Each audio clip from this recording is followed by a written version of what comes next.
Jadi pasien tersebut saking gaduh gelisahnya, alat restrain yang manual seperti kain restrain itu nggak bisa pada pasien itu. Kita putus. Apakah karena memang tenaganya saking kami nggak tahu lagi harus melakukan apa, terpaksa kami borgol. Memang borgol. Pakai borgol polisi. Borgol besi polisi yang sering digunakan. Di luar dugaan kami, borgol itu bisa dia lepas tanpa merusak borgol. Sebenarnya apa sih yang membuat pasien itu cepat relapse-nya di masyarakat, di keluarga, kemudian dibawa lagi ke kita? Kadang-kadang dilema juga saat kita kontak ke keluarga, itu nomor yang tersedia tidak bisa dihubungi. Masyarakat harus tahu, gangguan jiwa itu bukan plek ketiplek jadi dia.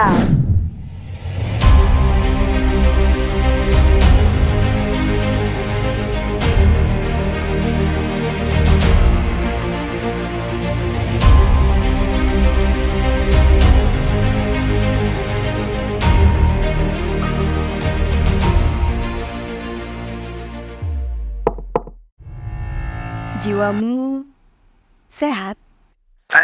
Assalamualaikum warahmatullahi wabarakatuh. Jumpa lagi dengan saya Anita Alshifa di Sehat Jiwa Podcast milik Rumah Sakit Jiwa Aceh. Sobat sejiwa, sudah lama kita tidak main ke studio sampai kita semua udah lupa nih cara syutingnya gimana.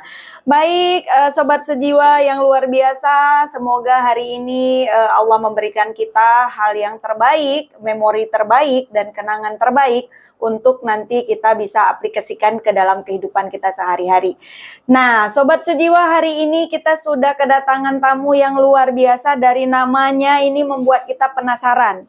Nas Ramadansyah Purnomo Iswa, bukan orang Aceh ini pastinya ya. Beliau kesehariannya bekerja di Rumah Sakit Jiwa Aceh, di ruang tenang, ruang persiapan pulang, yang dirawat adalah semuanya pasien jiwa. Makin penasaran, kita tanya-tanya ke Pak Ramadan ya, kita sapa dulu. Assalamualaikum Pak Ramadan. Waalaikumsalam Bu Anita. Ini dari namanya bukan orang Aceh? Ya, kebetulan saya punya bapak keturunan Jawa, tapi memang sudah lama dan menetap di Aceh. Di Aceh. Ya. Jiwa Aceh? Oh, lancar. Lancar sangat. Lancar sangat. Ramadansyah Purnomo Iswa. Kalau dilihat dari nama ini bisa dijual ke luar negeri, bukan orang Aceh. Ya. Tapi asli? Asli. Aceh Tulen? Enggak juga, seperti saya bilang tadi, kan ada campurannya. Tapi bahasa Aceh si krek-krek, si tak-tak. Oh, lancar. Lancar. Oke, Lagi ile. Pak Ramadan, sudah berapa lama ini bekerja di Rumah Sakit Jiwa, Pak Ramadan? Ya, untuk masa kerja, alhamdulillah sudah cukup lama, Bonita. Tepatnya 18 tahun 7 bulan. Wow. 18 tahun 7 bulan. Sudah gadis ya? Bukan lagi gadis, menuju menopause. Menuju menopause. Iya, itu bukan angka yang sebentar. Tentunya sudah banyak sekali pengalaman Pak Ramadan dari pertama tugas ya, langsung di sini di Rumah Sakit Jiwa Aceh.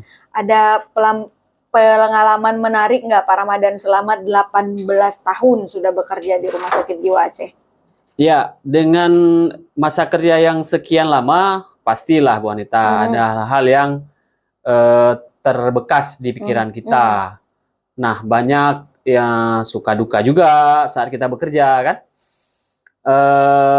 Mulai dari pertama penempatan itu sudah langsung kena pressure. 2 tahun pertama menyenangkan karena bukan di ruang akut ya. Tahun-tahun berikutnya itu sudah mulai digenjot, baik fisik, baik mental ya. Setelah tahun ketiga itu penempatan di ruang akut. Nah, ruang akut itu ruang pertama ya? Ruang pertama rawatan. Saya teringat kali itu kepala ruangannya Bu Nur Saadah. Nah, banyak hal-hal yang kami jalani, hampir lebih kurang 3 tahun di ruang akut. Pengalaman yang paling menarik yang di ruang akut, Pak Ramadan, coba dikasih tahu ke kalau kita. Ada pasien yang gimana gitu yang terkesan sampai sekarang? Ada Ibu Anita. Yang paling saya ingat di ruang akut itu ada pasien dari Aceh Jaya, Bu Anita. Dari fisik dan usianya nggak nyangka punya kekuatan melebihi kita yang petugas yang Oke. menangani pasien tersebut. Oke. Jadi kalau di rawatan akut itu sering kita kita perlakukan pasien Mhm. dengan cara fiksasi, pengikatan. Kalau dia ngamuk, Kalau dia- kalau dia ngamuk, Kalau dia mengancam petugas dan teman-teman pasien-pasien lain yang ada di ruangan. Jadi pasien tersebut saking gaduh gelisahnya, Mhm.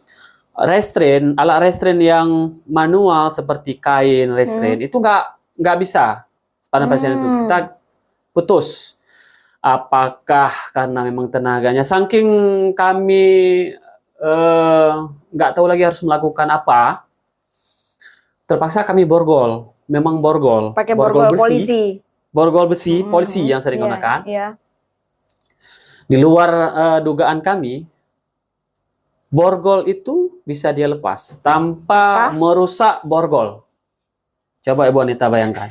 Tanpa merusak borgol dia bisa Oke. melepaskan. Dia keluarin tangannya. Nah, kita nggak tahu apakah pasien tersebut punya kemampuan khusus dalam melepas melepas. Ada beberapa pasien seperti itu, Bu Anita. Seperti ada mistis gitu ya. Nah, jadi kalau penanganan pasien jiwa itu jangan cuma dilihat dari segi usia pasien. Karena kita tidak tahu kemampuan-kemampuan yang ada dari pasien tersebut. Ya, ini menarik ini Pak Ya, Ramadan. Dengan pengalaman yang begitu banyak menghadapi pasien, menghadapi keluarga pasien, kira-kira perputaran pasien itu kambuh, dibawa ke RSD, relapse lagi, dibawa lagi. Iya. Sebenarnya apa sih yang membuat pasien itu cepat relapse-nya di masyarakat, di keluarga, kemudian dibawa lagi ke kita? Dari beberapa kasus yang sering kita tangani, Bu Anita, saya melihat faktor dari dukungan, yang paling penting dukungan dari keluarga. Kenapa? Karena pasien jiwa itu dia hampir sebagian besar sudah tidak mandiri lagi dalam merawat dirinya. Jadi memang sokongan dari keluarga sangat dibutuhkan. Bukan cuman mengantarkan keluarganya berobat ke rumah sakit jiwa, namun secara paripurna merawat hingga dia kembali ke keluarga, kembali ke masyarakatnya. Berarti dengan kata lain seluruh activity daily life mereka itu harus dipenuhi ya oleh keluarga, harus disupport maksudnya ya oleh keluarga Pak Ramadan ya. Ya, yang paling penting saat transisi Bu Anita dari rumah sakit ke komunitas. Nah, dari rumah sakit kita udah sembuh nih, hospital base, pasien kita udah sembuh nih, mau dibawa pulang. Di masa transisi itu berarti memang harus ekstra ya? Iya, harus masyarakat ekstra. Atau keluarga ini yang berperan dalam hal ini? Kalau saya lihat bukan cuma dari keluarga, tapi juga community base. Nah, banyak kita dapatkan misalnya, kebetulan juga pengalaman saya sering melakukan pemulangan, istilah kita di rumah sakit jiwa dropping ya. Begitu kita samperin keluarga ataupun kita tanyakan dulu alamatnya di mana, itu ada stigma. Kapule sudah sembuh. Nah, itu dari masyarakat, belum ke keluarganya. Atau masyarakat langsung bilang kaiwolong. Iya. Kaiwolong, katruhlong. Nah, itu yang stigma-stigma itu masih sering kita dapatkan di masyarakat kita, Bu Anita. Secara garis besar sebenarnya kata-kata itu akan membuat mereka tertrigger lagi ya. Ternyata masyarakat tidak menerima mereka sebagai masyarakat yang sudah pulih. Iya. Itu masa transisi itu yang berat, berat, tetapi memang harus kita jalankan. Nah, dari masa peralihan itu. Ya, kita berharap dengan hadirnya podcast Rumah Sakit Jiwa ini mampu memberikan arti lain untuk masyarakat ya ketika pasiennya sudah sembuh secara klinis, mereka sudah bisa dipulangkan, sudah pulih, masyarakat menerima dengan baik. Itu harapan kita, Bu Anita. Ya. Benar. Jadi bukan cuman berpaku rawatan rumah sakit saja. Nah, tetapi juga nanti saat kita kembalikan fungsi yang pernah kita jalani di rumah sakit, harapan kita juga berfungsi di keluarga dia. Baik sebagai caregiver, memberi rawatan, maupun juga sebagai istilahnya gini Bu, ada perwakilan dari rumah sakit, dari sosok-sosok di keluarga Iya, tersebut. yang menggantikan. Menggantikan. Karena sebagai kita ketahui mereka memang tidak lagi suportif untuk segala hal, semuanya Iya, dibantu gitu kan oleh Bu perawat Anita. kita. Selama pasien dirawat di ruangan sekarang, Pak Ramadan di ruangan tenang ya, di ruang persiapan pulang. Itu mereka dapat kunjungan nggak dari keluarga pasien yang datang, terus kerabat yang mengunjungi? Iya, Bu Anita. Kebetulan di ruang saya, itu namanya ruang Dahlia. Di ruang Dahlia itu kita merawat pasien semua masalah jiwa dengan kapasitas 13 tempat tidur. 13. Nah, 13 tempat tidur, ada kelas 1, kelas 2, dan kelas 3. Nah, untuk pasien-pasien yang mendapat kunjungan dari keluarga, memang ada Bu Anita, ada. Tapi untuk angka kunjungan di ruang Dahlia masih minim untuk sekarang, masih minim. Indikatornya apa? Kami masih sering menghubungi keluarga. Nah, indikatornya, kami masih sering menghubungi keluarga. Kalau di rumah sakit Zainal Abidin, petugas kita harus membatasi malah. Petugasnya harus bilang ya, kita harus membatasi. Dua-dua ya kunjungannya. Kalau di sini kita harus mengundang, kita harus menghubungi keluarga.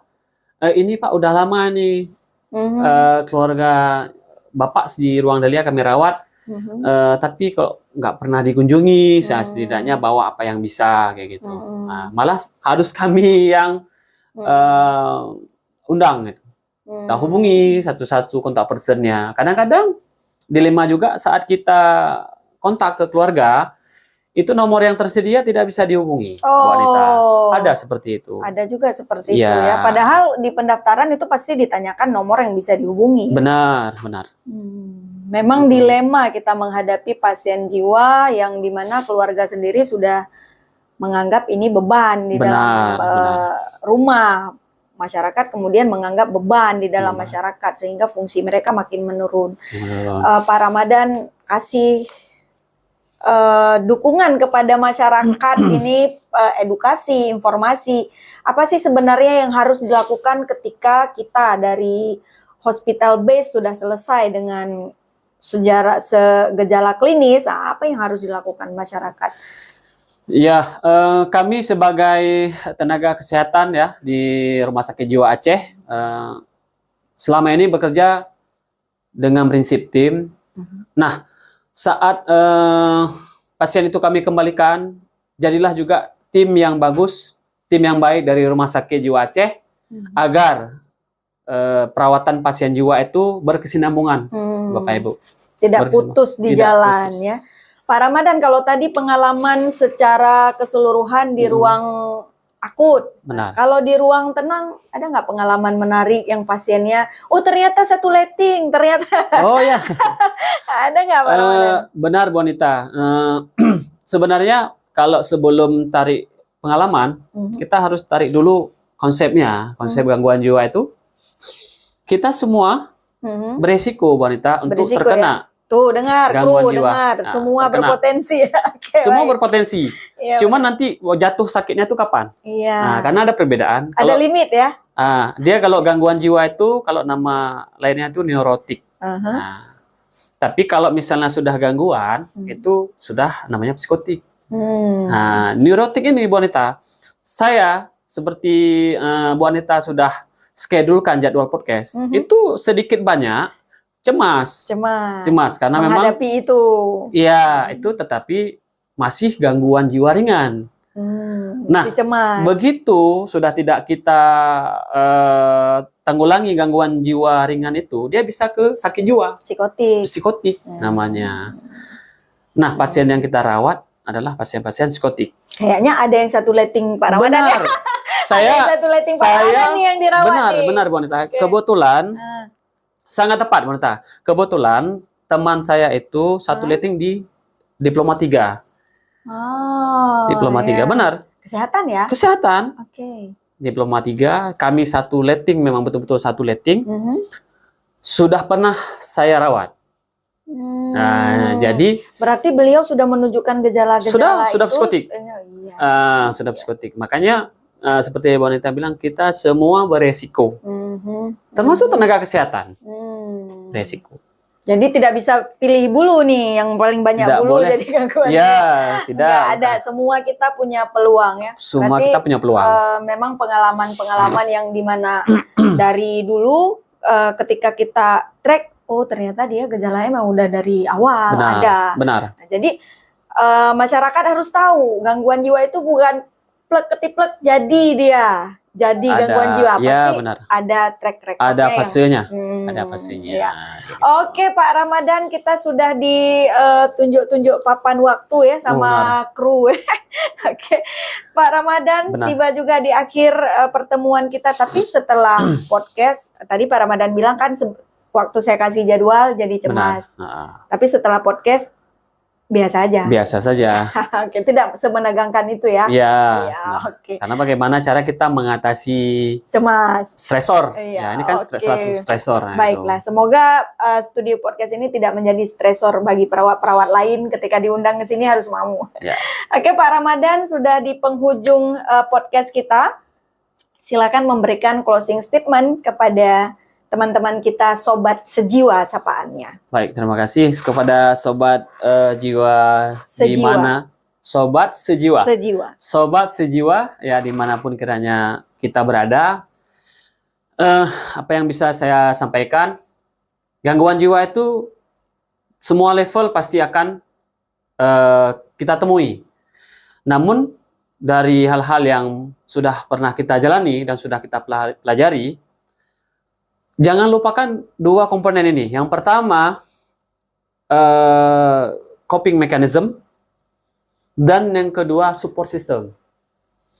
Coping mechanism apabila kita menemui sebuah masalah atau stresor, kita secara alami akan memakai coping yang memang yang sering kita alami. Misalnya, kita punya masalah, kita lari, itu coping.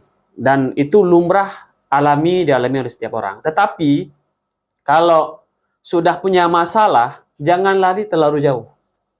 Kita butuh support system. Di sini teman-teman, peer group positif itu sangat diperlukan, sangat butuh supaya kita tidak sampai seperti yang saya bilang tadi, gangguan jiwa atau psikotik. Jangan terlalu jauh jika ada masalah. Tetapi kita merapat kepada teman-teman yang bisa membawa kita kepada hal yang positif. Kemudian kita pun kalau punya teman yang punya masalah, jangan kita jauhi. Seperti kita memulangkan pasien jiwa ke komunitas, gitu. Karena di dalam jiwa yang sehat itu terdapat jiwa raga yang kuat. Di dalam jiwa yang sehat terdapat raga yang kuat. Incomprensano, mensana incomprensano. Iya, ternyata saya masih ingat.